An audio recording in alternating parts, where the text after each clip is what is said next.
গল্প পরে হবে। তা এখন ওই গঙ্গা গোবিন্দ সিংহের যে পুত্র তার নাম ছিল রাধাকৃষ্ণ সিংহ। ওই রাধাকৃষ্ণ সিংহের একটা সন্তান মানে ছেলে ছিল যার নাম প্রাণকৃষ্ণ সিংহ। এখন আস্তে দাদু আদর করে তার নাম রেখেছিল লালা। দাদুকে গঙ্গা গোবিন্দ সিংহ, ছেলের ছেলে নাতি, নাতির নাম রেখেছিল লালা, আদর করে ডাকতেন। ওমা ছোট্ট লালা দেখতে দেখতে বয়স তার 12 বছর। লালন পালন করে বড় করছেন বাবা জমিদার।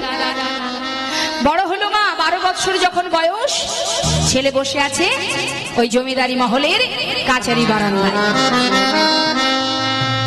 এবার দেখুন কি হলো, বারান্দায় বসে থাকতে থাকতে হঠাৎ দেখছে দ্বারে এক কন্যাদায়গ্রস্ত বাবা, তিনি আসছেন সাহায্যের জন্য। তা সেই কন্যাদায়গ্রস্ত ব্রাহ্মণ যখন সাহায্যের জন্য বারবার হাত বাড়াচ্ছে, ওই দাড়ি কি করছে, তাকে বারবার ঠেলে সরিয়ে দিচ্ছে। আর যখন সরিয়ে দিচ্ছে তখন ওই ছোট্ট ছেলেটি লালা, 12 বছর তার বয়স, সে জিজ্ঞাসা করছে, এই যে দাড়ি, তুমি বারবার ওই ব্রাহ্মণকে বাহির করে দিচ্ছ কেন? কি জন্য, কি হয়েছে? তখন বলছে, বাবু উনি এসেছেন কন্যাদায়গ্রস্ত সাহায্যের জন্য। ভালো কথা, তুমি বের করে দিচ্ছ কেন? বাবু ওনাকে তো সাহায্য দেওয়া যাবে না, বড় বাবুর আদেশ। আচ্ছা বাবা বলেছে, শোনো তুমি ভিতরে যাও, বাবাকে গিয়ে বলো ওকে যেন 1000 টাকা দান করে দেয়, এটা আমার আদেশ। এখন দাঁড়ি ভিতরে গিয়ে বলছে, বড় বাবু, ছোট বাবু বলেছে বাইরে এক কন্যাদায়গ্রস্ত ব্রাহ্মণ এসছে, তাকে 1000 টাকা দান করতে হবে। সঙ্গে সঙ্গে মনে মনে চিন্তা করছে জমিদার যে এত বড় সাহস আমার সন্তানের, এখনো সে জমিদারি পদে পদার্পণ করেনি, এখনই যদি তার এই আদেশ হয় আমি তো সেটা মেনে নেব না। তাই 1000 টাকা দিয়ে বলছে, সোনাদারি ওই ব্রাহ্মণকে দান করো, আর আমার ছেলেকে গিয়ে বলো যতদিন সে নিজে রোজগার করতে না পারবে ততদিন যেন দান করবার ইচ্ছাটুকু প্রকাশ না করে। দান করে দিয়ে লালা বাবুকে বললেন, বাবু বড় বাবু বলেছে যত সময় আপনি নিজে রোজগার না করবেন ততদিন দান করবার কোনো অধিকার আপনার নেই। এই কিন্তু তার মনের মধ্যে একটু হলেও অন্তরে ব্যথা লাগলো। ভাবতে লাগলো ছোট্ট বালক যে যার এত বিষয় সম্পদ, যে কিনা জমিদার, তার মনের পরিচয় এত ছোট, 1000 টাকা দিতে পারছে না। বেশ, যখন আমার বাবা এই কথা বলেছে আমি এখানে আর থাকবো না। ছোট্ট ছেলেটি সে কি করলেন মা, সর্বস্ব ত্যাগ করে বর্ধমান ডিস্ট্রিক্টে একটি ফেরেস্তাদারের কাজে 20 টাকা বেতনে কাজ শুরু করলো। হালকা একটু রিভাব রাখবেন। হ্যাঁ, দিনের পর দিন যায়, সন্তানকে আর ঘরে ফেরাতে পারে না মা। অভিমান পিতার প্রতি যে এত ছোট মনের মানুষ, আমি তার কাছে আর ফিরবো না। 20 টাকা বেতনে কাজ করতে লাগলো সন্তান। কত পূজাবর্গ পাঠিয়ে দিল আনার জন্য, কিন্তু আর ছেলে ফেরে না। দেখতে দেখতে বাবার বয়স হলো মা, শয্যাশায়ী হলেন, প্রজাবর্গ পাঠিয়ে দিলেন, কিন্তু ছেলেকে শেষের দেখা দেখতে তিনি আর পারছেন না। ছেলেকে দেখার জন্য এত চেষ্টা করলো, কিন্তু ছেলেকে দেখা হলো না। তাই অবশেষে অন্তিম সময়ে তিনি শয্যায় শুয়ে শুয়ে, মৃত্যু শয্যায় শুয়ে শুয়ে প্রভুর কাছে জানাচ্ছে, দয়াময় আমার একমাত্র সন্তান সেই যে চলে গেছে, একটি কথার জন্য জনমের মতো আমাকে ছেড়ে চলে গেছে, আর আমি তাকে দেখতে পেলাম না। আমি ছাড়া আমার পুত্রের আর কেউ নেই প্রভু।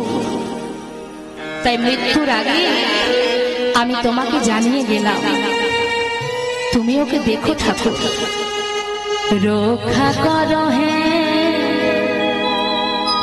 তুমি হে ভগবান, এ জগতে সবই কিছু তোমারই যে রক্ষা করো হে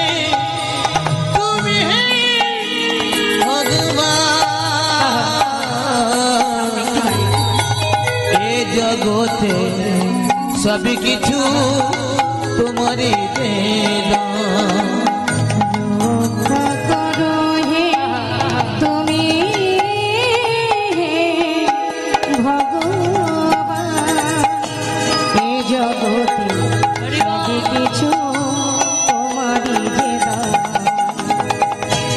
তুমি আছো হরি এ বিশ্ব চরাচরে, তুমি আছো হরি এই বিশ্ব চরাচরে, শেষের দিনে প্রভু ডাকি গো তোমারে, তুমি আছো হরি বিশ্ব চরাচরে, শেষের দিনে হরি ডাকি গো তোমারে, রক্ষা করো হে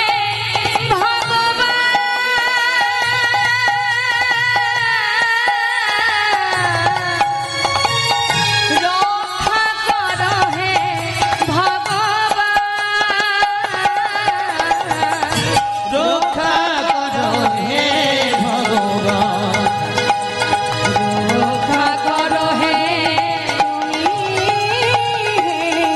ভগবান, এ জগতে সবই কিছু তোমারই যে দান। বলো বলো এ জগতে সব কিছু তোমারই যে দান। মা, প্রভুর চরণে সন্তানকে সঁপে দিয়ে একটু একটু করতে করতে শেষ নিঃশ্বাস ত্যাগ হয়ে গেল। এবার কি করলো, জমিদারি প্রজাবর্গ যারা ছিলেন সবাই মিলে লালাকে গিয়ে বললেন, বাবু যার প্রতি তোমার অভিমান সে তো চলে গেল, এবার তো অন্তত তুমি ফিরে চলো। তাই তখন লালা ফিরে এলেন। মা ফিরে আসবার পর হিসাব নিকাশ সবকিছু তাকে বুঝিয়ে দিল। বেশ জমিদারি করতে লাগলেন বাবু। লালা বাবু জমিদারি রক্ষা করতে করতে তার উপযুক্ত বিবাহের বয়স হলো, বিলম্ব না করে তার বিবাহ হলো। নিতাই গৌর হরি বল। বিবাহের পর স্ত্রীকে নিয়ে তার একটি সন্তান ছিল যার নাম নারায়ণ, এবং পালিতা একটি কন্যা ছিল যার নাম সুমতি। সুন্দর সংসারে জীবন যাপন করছে, কিন্তু জীবন যাপন করতে করতে হঠাৎ তার মনের মধ্যে বৈরাগ্য এলো। কিভাবে? মনের মধ্যে প্রশ্ন জাগলো, একটার পর একটা মানুষের কাছে এমন এমন কথা সে শুনলো যেখান থেকে তার ত্যাগ সৃষ্টি হলো। এই যে আমরা সাধু সঙ্গ করছি মা, শাস্ত্রে বললেন সাধু সঙ্গ সর্বশাস্ত্রে কয়, লবমাত্র সাধু সঙ্গে সর্বসিদ্ধি হয়। বলা কি যায় যে এই হরিবাসরে সাধুর বাজারে না জানি কোন শুদ্ধ বৈষ্ণবের অঙ্গ পরশ পেয়ে যায়। যদি একবার অঙ্গ পরশ পাই, শত পাপ শত তাপ শত জ্বালা হাজারো যন্ত্রণা থাকুক না কেন, কিঞ্চিত পরশে তুমি আর সমস্ত পাপ থেকে তুমি মুক্তি পাবে। নিতাই গৌর হরি বল। আজ লালা বাবু সংসার করতে করতে একদিন ঠিক সেই কাচারি বারান্দায় বসে আছে মা। দেখুন কোথা থেকে তার ত্যাগ তৈরি হলো। এমন সময় দ্বারে এসেছে এক ভিখারি, এসে বলছে, বাবু ভিক্ষা দেবে? সঙ্গে সঙ্গে লালা বাবু নিচে নেমে এলেন, এসে দ্বারে দাঁড়িয়ে বলছে, তুমি ভিক্ষা নেবে? আচ্ছা ও ভিখারি, তুমি ভিক্ষা করো করো কেন জিজ্ঞাসা করছে মা। তখন সেই ভক্ত বলে উঠলেন, বাবু আমি ভিক্ষা করি কেন শুনবে? তাহলে শোনো। বাবু গো বাবু গো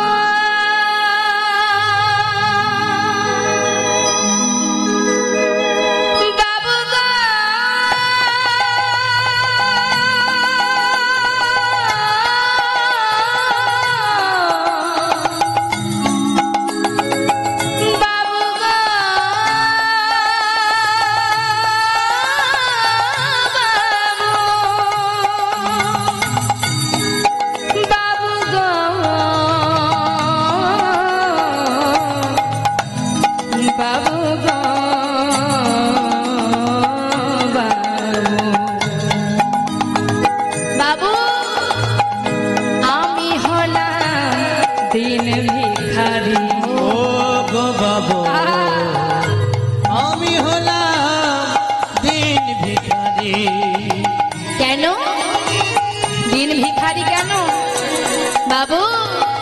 আমার ঘরে আছে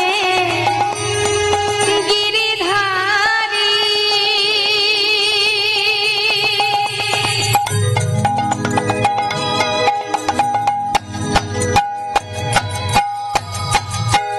বাবু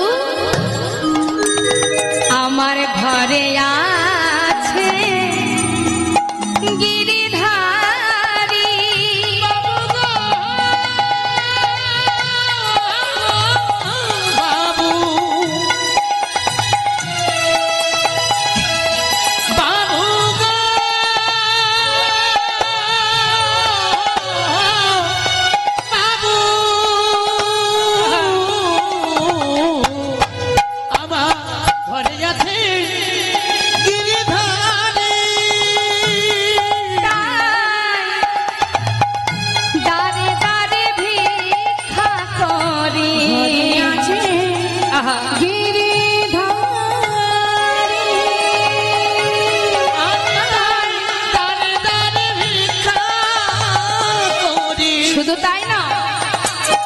ভিক্ষা করি গিরিধারীর জন্য, আর কি করি তারে সেবা দিয়ে পাই গো প্রসাদ, তারে সেবা দিয়ে পাই গো প্রসাদ। বাবু এই তো আমার রীতি,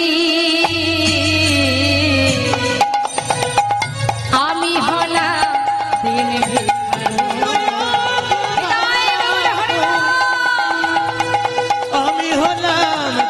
ভিখারি, আমি হলাম দিন ভিখারি, ও গো বাবু আমি হলাম দিন ভিখারি। ও মা জানিতা, তাহলে ভিখারি ভিক্ষা করছে কেন?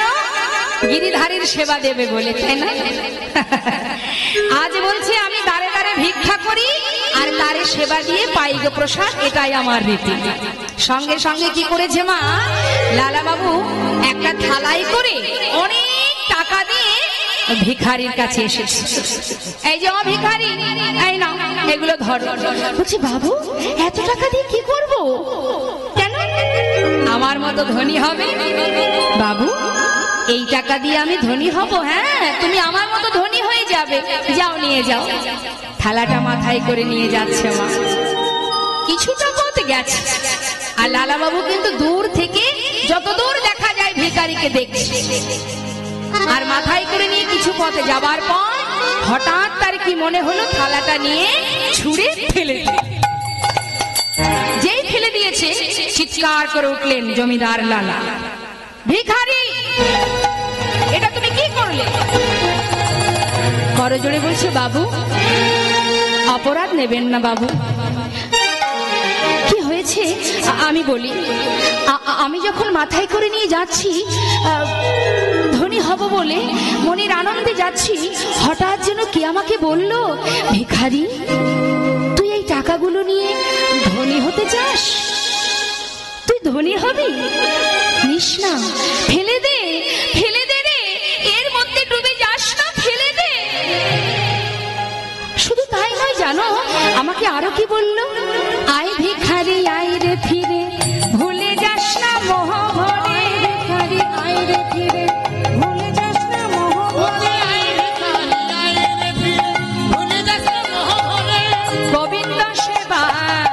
বেলা বয়ে যায়, গোবিন্দ সেবার বেলা বয়ে যায়।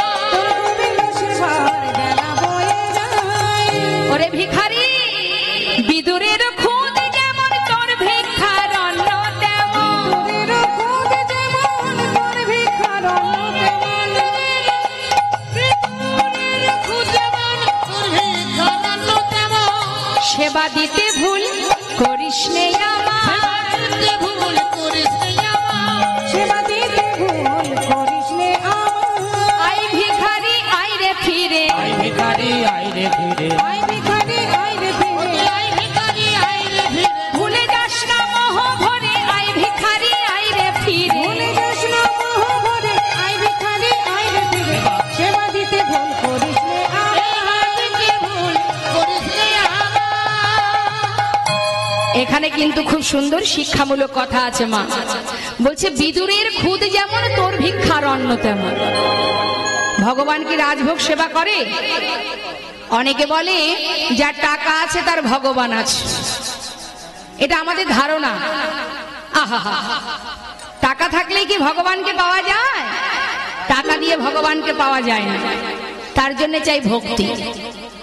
তুমি তোমার মধ্যে যদি ভক্তি না থাকে, তুমি কোটি কোটি টাকা যদি তুমি ভগবানের সেবায় লাগাও, ওই ফলটা হবে কি শূন্য, জিরো, কিছুই পাবে না। শাস্ত্রে বললেন ওমা আমার দিকে তাকান, মহাজন বললেন যদি না খেয়ে উপোস করলে ভগবানকে পাওয়া যেত, তাহলে যারা অনাহারে দিন কাটায় তারা তো আগে ভগবানকে পেয়ে যেত, যেত না? হ্যাঁ, ফল খেলে যদি ভগবানকে পাওয়া যায়, তাহলে বনের মধ্যে পাখি যারা, বানর যারা, তারা তো ফল খেয়ে থাকে, তারা তো ভগবানকে আগে পেয়ে যেত। ওগো, তোমার মধ্যে যদি ভক্তি না থাকে, তাহলে তুমি যেটাই করো কোনো কাজ হবে না গো। শাস্ত্রে বললেন গোবিন্দ নাম অঙ্ক করো। মনে করুন আপনার মধ্যে ভক্তি আছে, ভক্তি হলো এক। মন দিয়ে শুনবেন মা, ভক্তি হচ্ছে এক। এবার যদি তারপরে আপনি ব্রত করেন, তাহলে একের পাশে একটা শূন্য বসবে, কত হবে? 10 গুণ। তারপরে যদি তুমি তীর্থ করতে পারো, যজ্ঞ করতে পারো, বৈষ্ণব সেবা দিতে পারো, একটা একটা করে শূন্য বসতে থাকবে, তাই তো? এখন প্রথমের এই একটা যদি না থাকে, তাহলে পাশের গুলো কি? সবই শূন্য। নিতাই গৌর হরি বল, হরি বল। তাই তো শাস্ত্রে বলেন গোবিন্দ নাম অঙ্ক করো, বাকি সব শুন। কৃষ্ণ গোবিন্দ গায়া তা সব গায়া, গোবিন্দ রহে 10 গুণ। তাহলে ভক্তিটা তো আগে দরকার। তুমি মনে মনে চিন্তা করছো, তাই তো ভগবানকে আমি পঞ্চব্যঞ্জন রন্ধন করব, কিন্তু তোমার এটা নেই, সেটা নেই, ওটা নেই। না আছে কি আছে তাতে? দুঃখ নেই, তোমার যা আছে তুমি সেটা দিয়েই ভগবানের সেবা দাও। যেখানে আছো, যে স্থানে আছো, যেভাবে আছো, সেইভাবেই সাধনা করো, একদিন তার চরণ পাবেই পাবে। তার বড় প্রমাণ, পদ্ম ফুল কোথায় ফোটে? পাকের মধ্যে ফোটে পদ্ম, তাই না মা? আর বলুন তো গোলাপ কোথায় ফোটে? বাবুদের বাগিচায় ফোটে গোলাপ, আবার টবের উপরে সাজিয়ে রাখে গোলাপ। তা গোলাপকে ফোটাতে গেলে তার পিছনে অনেক সেবা যত্ন করতে হয়, না হলে গোলাপ ফোটানো যায় না। আর পদ্মকে কি সেবা যত্ন করা লাগে? লাগে না? তাহলে পদ্ম ফুল তো নিজে নিজে ফুটে ওঠে, তাই না? একটু দেখুন না, রাধা গোবিন্দের যুগল চরণে কোন ফুলের জায়গা হয়েছে? পাকের মধ্যে ফোটা পদ্ম, সে পেল গোবিন্দ চরণ।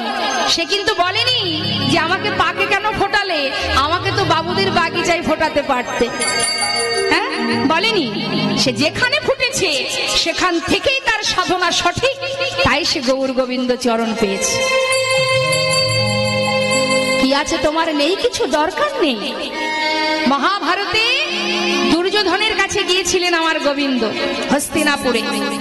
দুর্যোধন বলছে এসো এসো সখা, আজ আমি তোমাকে রাজভোগ খাওয়াবো। ভগবান বললেন দুর্যোধন, আমি তো তোমার ঘাতে সেবা করব না, আমি সেবা করব বিদুরের ঘরে। ভাবুন মা, বিদুরের ঘরে ভগবান সেবা করলেন শাকন্য আর একটা কলা। আমরা যখন বাড়িতে গাছ লাগাই, ফলের গাছ, মনে মনে কি ভাবি? সত্যি কথা বলবেন, ফলের কোনো গাছ লাগালে কি মনে করি? এই গাছে যখন ফল হবে আমার বাচ্চারা খাবে, ভাবি না? আর বিদুরের স্ত্রী ফলের গাছ মাটিতে রোপণ করছে আর বলছে, এই গাছে যখন কলা হবে আমি গোবিন্দ সেবায় দেব। তাই এই যে মনোভাব, নিজের করে ভাবা, নিজের করে ভালোবাসা, ভগবান এইটুকুই চাই। কি করেছে মা?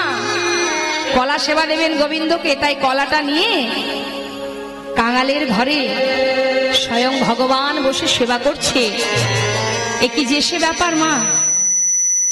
বিদুরের স্ত্রী গোবিন্দের মুখের দিকে তাকিয়ে নয়নের জলে বুক ভাসিয়ে কাঁদছে, অবাক দৃষ্টিতে তাকিয়ে আছে। মনে মনে ভাবছে, যিনি অনন্ত কোটি বিশ্ব ব্রহ্মাণ্ডের মালিক, হরিবল হরিবল, সেই ভগবান আজ আমার ঘরে সাকর্ণ সেবা করছে।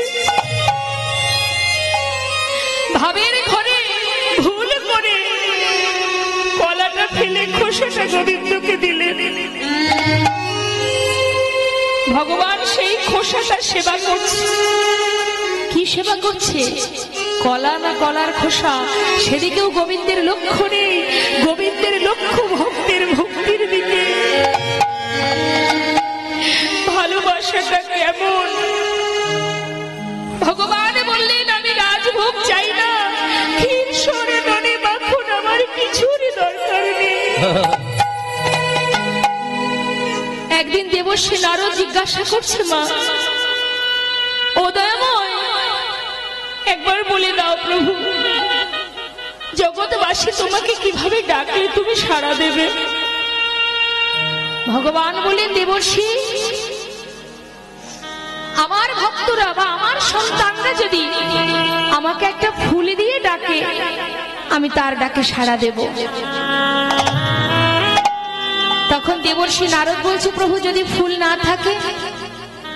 ভগবান বললেন, কোনো দুঃখ নেই, যদি আমার সন্তান আমাকে ভালোবেসে একটা তুলসী পাতা দিয়েও ডাকে, আমি সাড়া দেব। প্রভু যদি তুলসী পাতা না থাকে?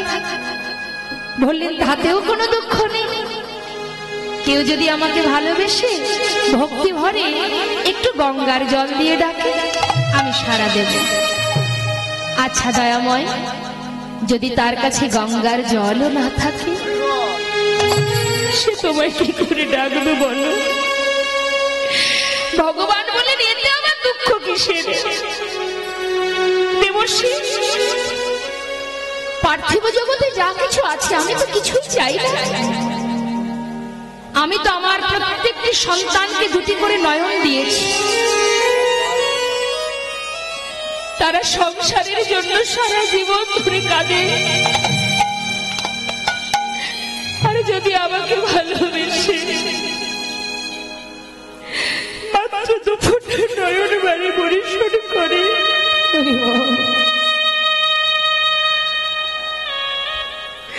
মাত্র দুপুরটা আমার ভক্তরা যদি আমার চরণে দেহ মন প্রাণ সঁপে দিয়ে দুপুরটা নয়ন বাড়ি আমার চরণে দিতে পারে, আমি যুগে যুগে সেই ভক্ত চরণে দাস হয়ে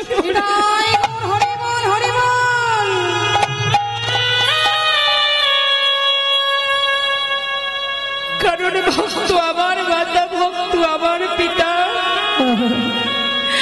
ভক্ত আমার গুরু, ভক্ত আমাকে ভালোবেসে নাম দিয়েছে আমি বাঞ্ছা কল্পতরু। ভক্ত দিলে খায়, না দিলে আমি উপবাসে যাই। ভক্তের হাতে প্রেমের ডুরে ভক্ত আমায় যেদিকে ঘোরায়, আমি সেই দিকে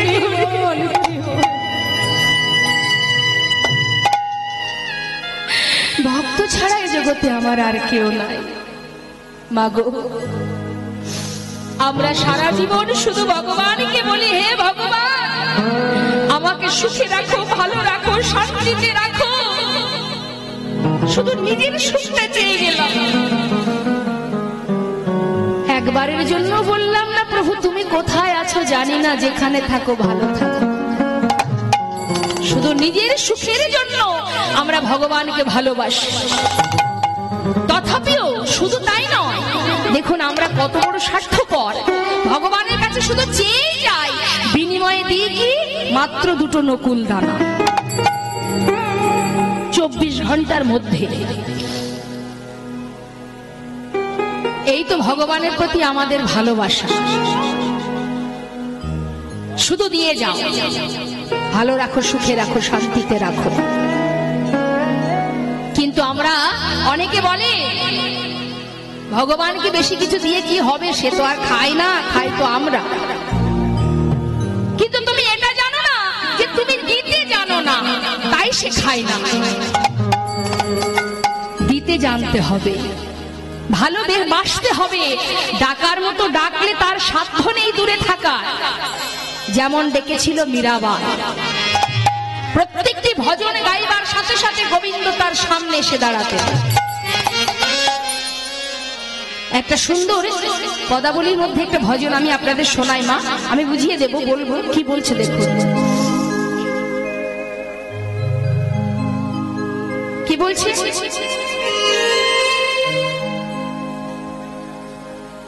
ভক্ত বলছে দেখো, অচ্যুতম কেশবম কৃষ্ণ দামোদরম রাম নারায়ণম জানকী বল্লভম।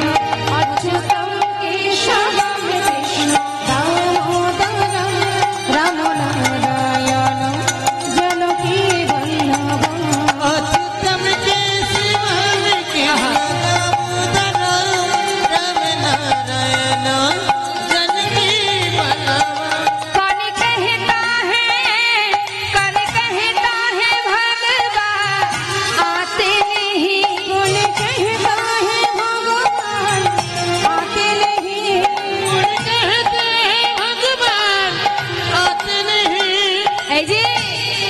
বলেছে ভগবান আসে না, ডাকার মতো ডাকলে সে অবশ্যই আসবে।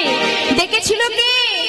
মীরা কি তরহ তুম বুলাতে নেহি, মীরা কি তরহ তুম বুলাতে নেহি।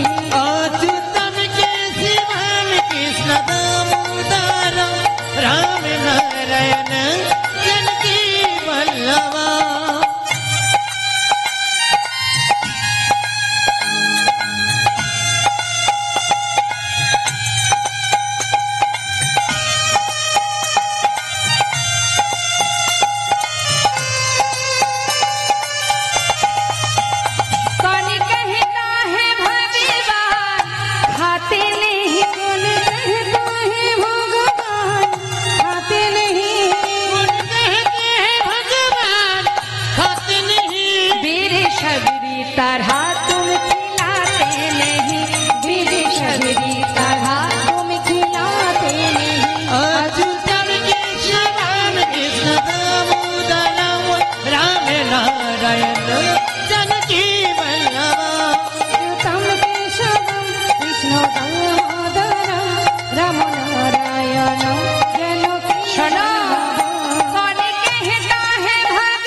ভগবানকে যে যেমন ভাবে ভালোবাসে, ভগবান বললেন কৃষ্ণের প্রতিজ্ঞা এক ছিল পূর্ব হইতে, যে জয়ছে ভজে কৃষ্ণ তারে ভজে তৈছে।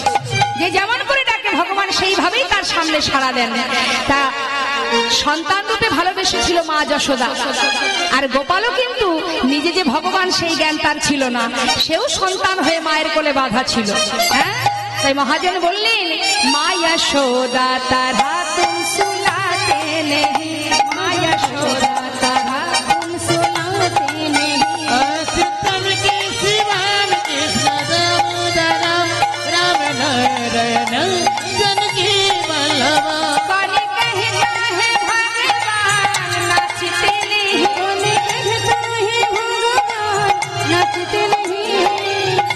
কে বলেছে ভগবান নাচবে না?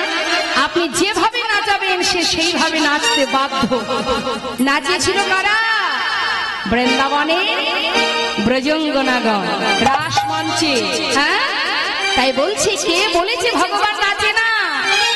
গোপিও কি तरह तुम न चाहते नहीं, गोपियों की तरह तुम न चलते नहीं। आज चमके शिवान कृष्ण राम दयाम राम नारायण जानकी वल्लभ अच्युत हृदय गौर हरि हरि राम नारायण जानकी वल्लभ राम नारायण जानकी वल्लभ राम नारायण जनकी वल्लभ। राम नारायण जानकी वल्लभ। হৃদয় গৌর হরি বল হরি বল। ওমা ঘুম পাচ্ছে? হ্যাঁ, ঘুম তো পাবে সারা দিন। আজ একাদশী ব্রত, তারপরে বসে থাকলে তো ঘুম পাবে। কাজ করলে ঘুম পায়, সারাদিন যখন কাজ করি ঘুম আসে না, আর যেই একটু বসি আর কলি চলে আসে আমাদের চোখের মধ্যে। কি তাই তো? তা ঘুমানো ঘরে তো গোবিন্দ থাকবে না।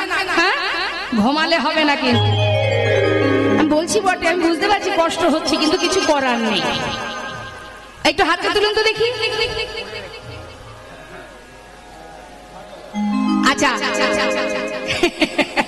একটা ভালো কথা মনে পড়ে গেল। হ্যাঁ, এই যে আমার মা ঘুম আসছে, ঘুম কাদের পায়? কাদের আসে ঘুম? 24 ঘন্টার মধ্যে বেশিক্ষণ সময় ঘুমিয়েই কাটায় যারা কুড়ে হয়। একটা কুড়ের কথা একটু বলি। তাহলে মা কুড়ে নয়? আমার না, আমার মা কুড়ে হতে পারে, বাবা মা বলি কথা। আমার শুনুন, একটা ভালো কথা বলে যাই। হ্যাঁ, এক কুড়ে